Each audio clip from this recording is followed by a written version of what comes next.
What if I told you that the greatest barrier to human expansion wasn't geography, it wasn't technology, and it certainly wasn't war?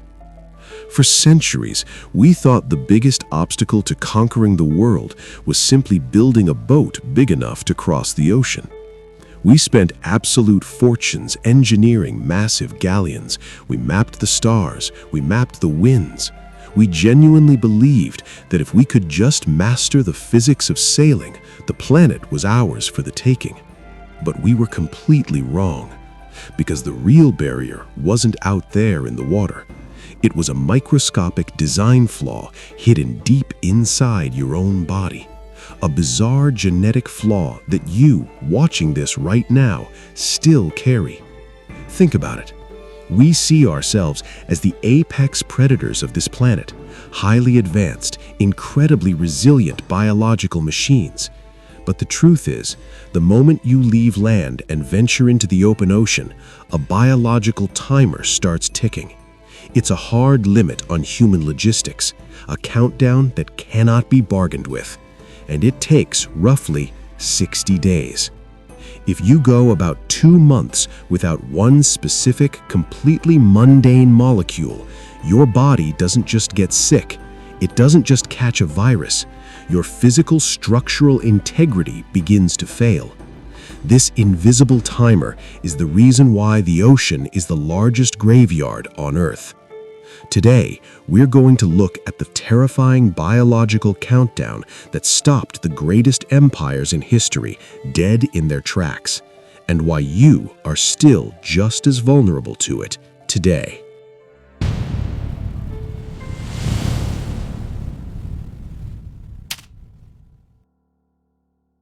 It sounds almost like a science fiction premise, right?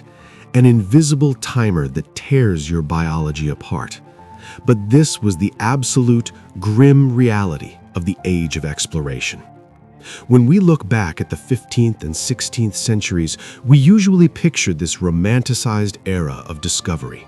We imagine brave explorers navigating through hurricanes, fighting off pirate armadas, or surviving attacks from giant rogue waves. We assume that the biggest threats at sea were external. We think about the cannons, the storms, the jagged reefs hidden beneath the dark water. But they weren't. The real monster was completely silent. It didn't make a sound, and it didn't care about your naval tactics. For hundreds of years, massive imperial fleets would leave port in Europe with 1,000 strong, healthy men. They would set sail with enough gunpowder to conquer a nation. And yet, months later, that same fleet would return with maybe 200 survivors. The rest of the crew didn't drown in a hurricane. They didn't burn in a battle. Their physical foundation just quietly failed them while they were standing on the deck. And for generations, nobody knew why. The greatest minds of the era, the smartest doctors and admirals, were completely baffled. They thought it was bad air. They thought it was a curse. They thought it was caused by laziness or melancholy. But the reality was much simpler and far more terrifying. The ocean is a biological desert, and human biology was simply never designed to cross it. You see, humans are terrestrial creatures. We evolved to live in environments where raw materials are constantly available. But when you put a human being on a wooden ship in the middle of the Atlantic Ocean, you are effectively isolating them in a barren void. You are cutting off their supply lines, and a human body cut off from its supply lines is a machine running on borrowed time. The moment a ship lost sight of the coastline, they were sailing into a physiological trap. A trap that would become the deadliest killer in the history of naval logistics: scurvy. And the terrifying part? Scurvy wasn't an infection. It was a mechanical breakdown caused by the absolute absence of a single molecule: vitamin C. Now, to understand why a lack of vitamin C literally tears a human apart, we have to look closely inside the human engine. Your body is held together by a biological glue called collagen. You can think of it as the scaffolding of your entire existence. It's the structural protein that keeps your bones connected. It keeps your blood vessels sealed tight. It anchors your teeth to your jaw, and it keeps your skin intact. Every time you move, every time your heart pumps, it's collagen taking the strain and keeping the machine from falling apart. But here is where the story takes a dark turn. Humans have a fatal design flaw.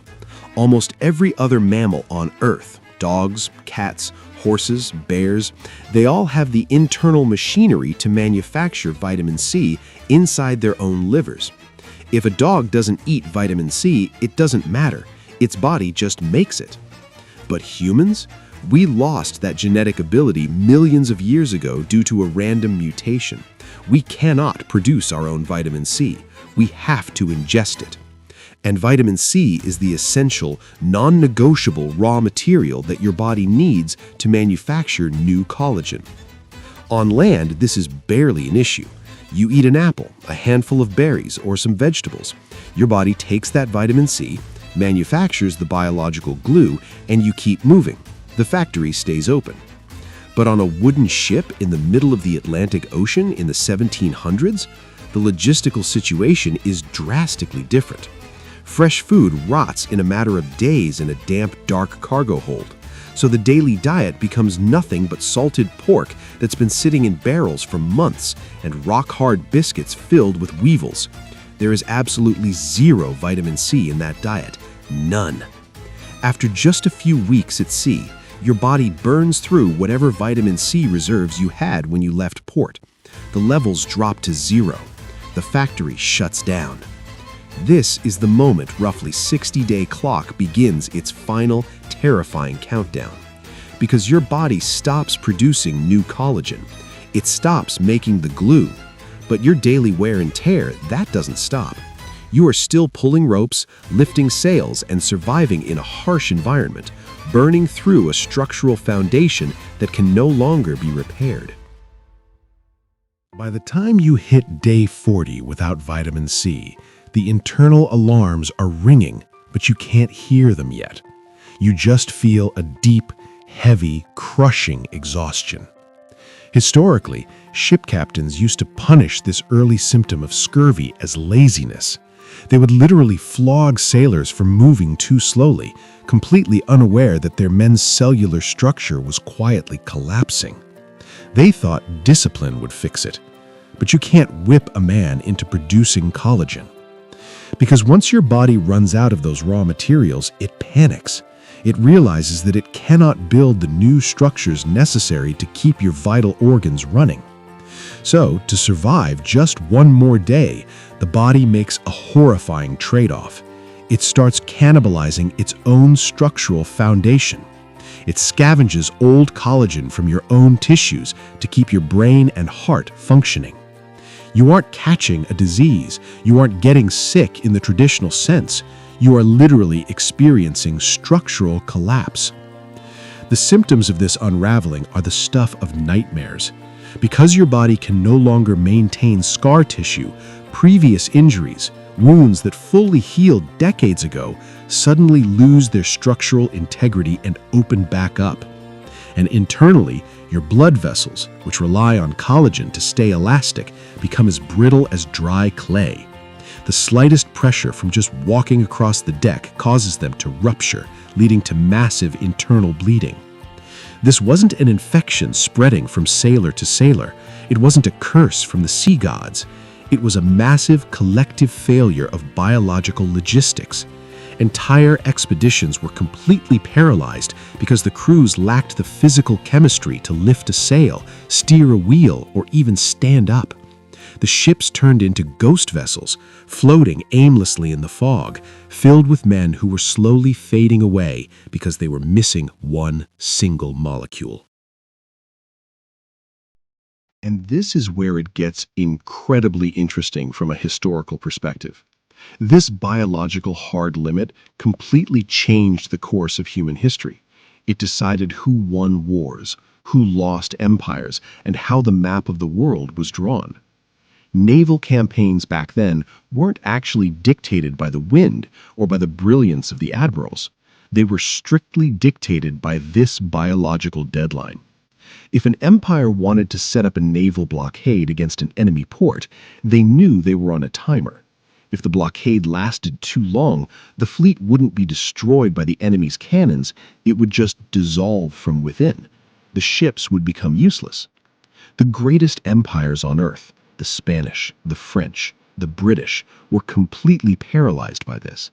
They spent absolute fortunes looking for a cure to what they mistakenly thought was an infectious disease.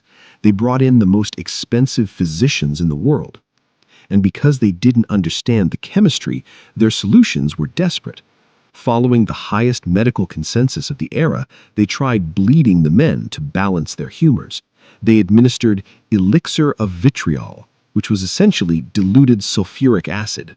When that failed, some surgeons even tried burying sick sailors up to their necks in sand, desperately hoping the earth would somehow absorb the affliction. Obviously, nothing worked, because they were fighting the wrong enemy.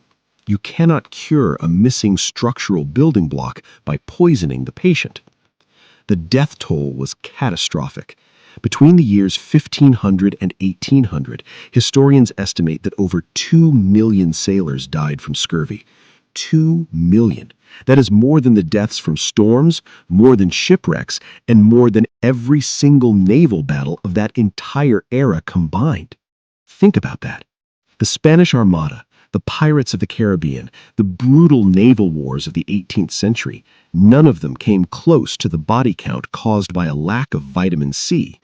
Logistics, specifically biological logistics, was humanity's hardest, most unforgiving border. And the most terrifying part of this entire tragedy? The cure was sitting right in front of them the entire time. They just couldn't see it through their own hubris and flawed medical theories. It wasn't until 1747 that a Scottish naval surgeon named James Lind finally cracked the code. And he did it but running what is widely considered the world's first controlled clinical trial. Lind took a group of sailors who were actively falling apart from scurvy, divided them into pairs, and gave each pair a different treatment. Some got vinegar, some got seawater, some got cider, but one pair was given 2 oranges and a lemon every day. The results were undeniable. While the other men continued to deteriorate, the men eating the citrus fruit recovered so quickly that within days they were back to nursing the rest of the crew. That simple piece of fruit possessed the exact chemical compound the human body was desperately missing. It restarted the collagen factory. Now, you would think this discovery would change things overnight, but military bureaucracy is notoriously slow. It took the British Navy nearly 50 years to fully understand the assignment and mandate the cure. But by the late 18th century, they finally began issuing daily rations of lime juice to all their sailors, which is exactly why British sailors earned the nickname limeys. That single, ridiculously simple logistical change in their supply chain gave the British Navy a strategic advantage so massive it's hard to comprehend. Suddenly, their fleets could stay at sea indefinitely. They could maintain blockades against Napoleon's forces for months on end without losing a single man to scurvy. They built an empire where the sun never set, not because they had stronger wood, better cannons, or smarter admirals. They dominated the planet because they fixed their biological timer. The true conquerors of the oceans wasn't a compass, an astrolabe, or a warship. It was a lemon. It's funny how we view our own progress. You probably think of yourself as a highly advanced biological machine, sitting at the absolute peak of evolution. But take away a single microscopic molecule from your diet for 2 months, and your entire physical foundation collapses. You are incredibly fragile. Today, we look up at the stars and we think that crossing the void of space is just an engineering problem. We assume that if we just build stronger titanium hulls, more efficient solar panels, and faster plasma thrusters, humanity will easily conquer the galaxy. But just like the wooden galleons of the 16th century, the weakest link is never the machine. The ultimate, most restrictive boundary of human exploration isn't the distance to Mars, And it isn't the vacuum of space. It's the deeply flawed biology of the human engine.